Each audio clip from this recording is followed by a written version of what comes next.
vivo X100 Pro、华为 Mate 60 Pro Plus。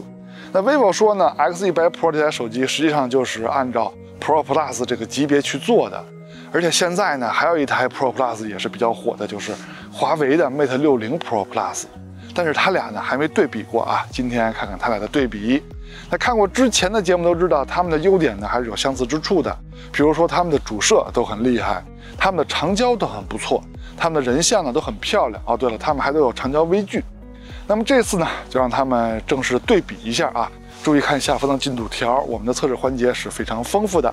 还有就是希望您能点赞加关注支持我们，这是让我们这档节目活下去的动力。那正式测试前呢，还是鼓励摄影环节。我会用这两台手机去拍些照片啊，我拍的不好，抛砖引玉，主要是希望您也能参与到摄影中来。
前面的照片就是这两台手机所拍摄的，但是注意啊，是台手机就能拍，不光它俩能拍，关键是要参与到摄影中来。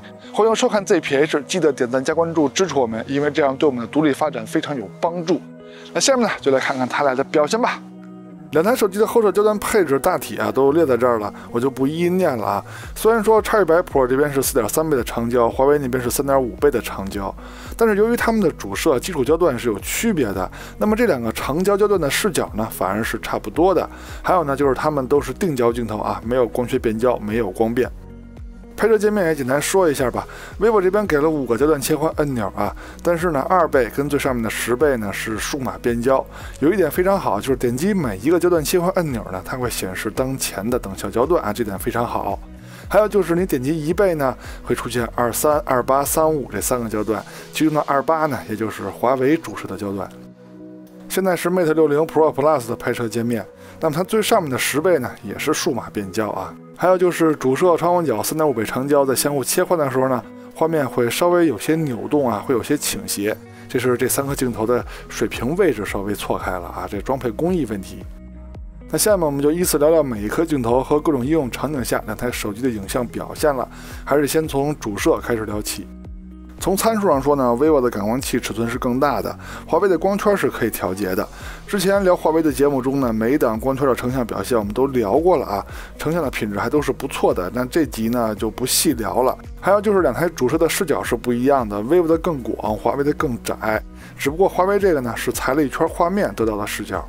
从实拍样片上看，两边的颜色是有区别的。那么你不要问我哪个更接近真实环境啊，我告诉你，它俩都偏色，不偏色就没有风格这一说了。那么中心解析力方面呢，仔细看啊，还是华为的解析力更高。那么华为这颗主摄在普通模式下，就是非高清模式下，它的解析力是非常好的。那这点呢，在之前的节目中呢，大家已经见识过了。那么镜组的光学质量，也就是边角画质把控方面呢，其实这点是没什么可比的，因为华为呢已经裁了一圈画面了啊，它把边角都裁掉了。那 vivo 这边呢，在1英寸底主摄里边，它的边角画质把控还算是不错的。前面说了 ，vivo X100 Pro 这台手机主摄也是可以切换28、35这2个焦段的啊，当然也是把画面裁一圈啊，也是个小数码变焦。那现在就是 vivo 的28焦段和华为的默认设置也是27、28这个焦段的对比啊。那么解析力方面呢，依然还是华为的更好一些。两台主摄都有5000万像素高清模式。但是解析力方面呢，华为就不行了啊。前面说了，华为的主摄在默认模式下，它的解析力是非常好的，高清模式反而是不行的。不过华为还有一个 AI 高清模式，就是拍摄体验不好，拍摄等待的时间特别长，就像拍夜景似的。那解析力呢，确实是有提升，但是跟 vivo 比呢，依旧还是不行啊。vivo 这颗主摄的高清模式啊，目测是可以跟三星的2亿像素叫板的。那下期你们想看 vivo 跟三星比呢，还是赶紧上1+12的评测呢？再说超广角镜头，从参数上看呢，两边虽然说都有高清模式啊，但是华为那边呢只输出1000万像素照片，光圈呢也是 vivo 更大一些，但是视角是华为的更宽广。从超广角的实拍样片上看，颜色的差距还是非常大的。你们更喜欢哪边的色彩风格呢？那么视角差距如图所示啊，这个红边就是 vivo 拍不到的范围。中心解析力方面，华为的更强。虽然说 vivo 的视角更广，它拍摄的物体更大，但是解析力呢还是华为的好。那么这代华为 Mate 60和 Mate 60 Pro Plus 的超广角解析力高，这点在之前的节目中呢大家已经见识过了。我也怀疑它也是用主摄进行了融合算法，但是我很难在照片中找到主摄照片的边界甭管是不是吧，反正它超广角的解析力确实好。镜组的光学质量方面呢，两边边角画质下降的趋势是差不多的。再看一组超广角的实拍样片，颜色风格的差别还是很大的啊！你们更喜欢哪边的风格呢？中心解析力没有悬念，华为的解析力更高。镜组的光学质量，这回看另一边边角画质把控情况啊。其实仔细看下降的趋势呢也差不多，但是华为下降的更厉害一些。那毕竟它的视角更宽广嘛，超广角就是越广，边角画质就越难把控。vivo 的超广角是有5000万像素高清模式的，华为就没有了。解析力方面呢 ，vivo 这边确实是有提升啊，华为那边放大到如此地步呢，其实这不是锐化这是已经像素化了。它的解析力很高，它的成像非常锐。那么这种情况下呢，其实两边的解析力就说 vivo 的更强吧。再看中长焦镜头的表现，参数都列这儿了，就不挨个念了啊，咱们直接看实拍样片。样片先从2倍焦段开始看起，它们都是主摄的数码变焦，也应该都是主摄高清模式拍摄完再裁切的。解析力方面呢 ，vivo 这边的优势是挺明显的。现在 vivo 是4.3倍，华为是3.5倍，但是华为的主摄视角呢是28焦段 ，vivo 是23焦段的。所以现在呢，到了长焦端，虽然说一个是4.3倍，一个3.5倍，但是视角呢是差不多的。解析力方面呢，两边也是差不多的。但是 vivo 的长焦是有5000万像素高清模式的，华为是没有高清模式的。那么在解析力方面呢 ，vivo 是稍微强一些的。现在是10倍的表现，因为他们的拍摄界面中都给了10倍焦段切换按钮嘛。虽然说都是数码变焦啊，解析力方面两边都不错，但是 vivo 的呢更好一点。据我观察呢 ，vivo 的10倍数码变焦还是有能力跟三星的10倍光学变焦抗衡一下的。那么下期你们是想看它跟三星比呢，还是想看新出的1+12呢？再说微距拍摄，这两台手机的长焦镜头都是可以拍摄微距的。我发现大家也都挺喜欢用长焦镜头拍摄微距的。我估计以后的手机呢，也会越来越多的用长焦镜头来拍摄微距。但是超广角拍摄微距也是有优势的，比如说光线不足的情况下，超广角拍摄微距呢更稳定一些。长焦镜头拍摄微距，照片看起来更好看，景深也好看，背景虚化效果也好。就是近距离拍摄的时候要端稳因为景深太浅了，稍微一动呢就容易糊片儿。从实拍效果上看，两边拍摄微距的效果都很好，但是放大看的话，都是华为的细节呈现更丰富一点。再说前摄自拍，用的就是手机前摄的默认设置没有调其他的。从人物肤色上看呢，我更喜欢 vivo 这边，华为那边稍微有点白当然，如果你喜欢华为的这个风格呢也行，大家也可以说一下你们更喜欢哪边的自拍风格我个人是倾向 vivo 这边的。再看前摄录像的表现，用的也是默认设置没有调其他的。那这回人物肤色的差距呢，没有自拍那么大了，两边看着都还不错。vivo 的防抖呢，经过系统升级之后呢，感觉比之前确实是强了一些。那我觉得两台手机前摄录像方面的表现还都是不错的。再说人像拍摄，用的就是手机人像模式中的默认设置，没有调其他的。那么这两台手机拍摄人像呢，都是很好看的。但是它俩放在一起呢，我感觉 vivo 看起来更好一些看起来更精致一些。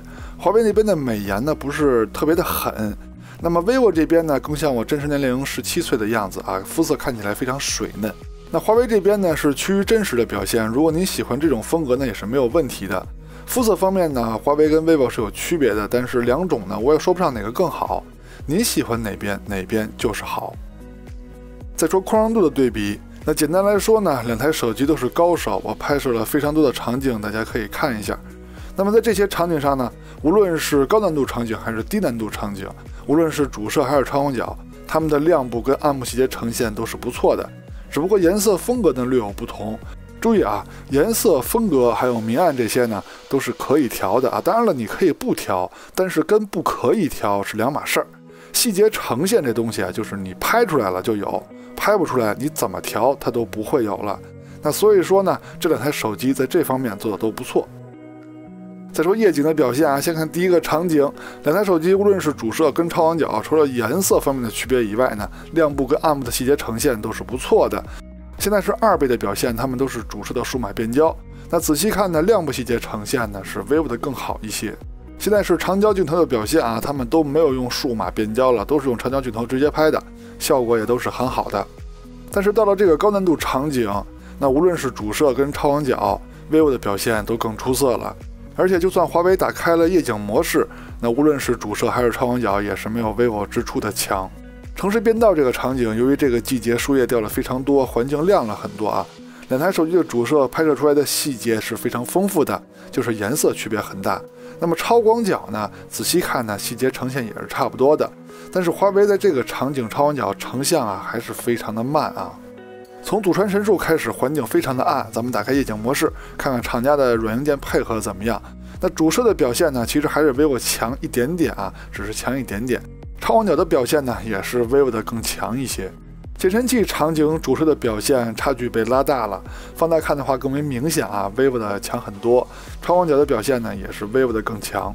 树林小路的场景也没有悬念，主摄肯定是 vivo 的更强，超广角也是 vivo 的更强。